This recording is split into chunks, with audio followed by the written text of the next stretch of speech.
係個。但係嗰啲嘢會唔會貴翻啊？貴啊，因為佢個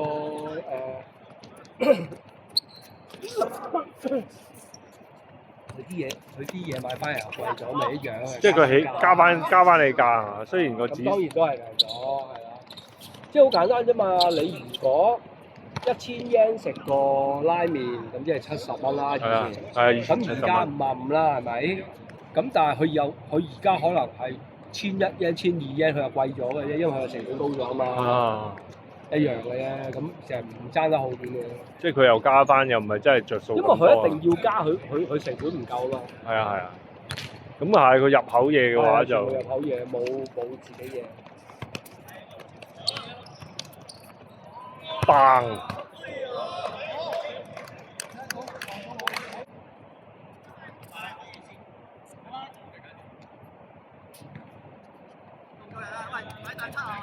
大餐仔嘅啫。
有時間嘅時候攞波先。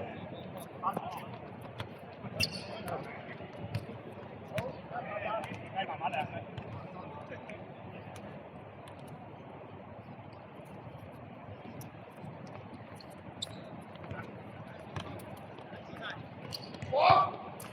哦，好波！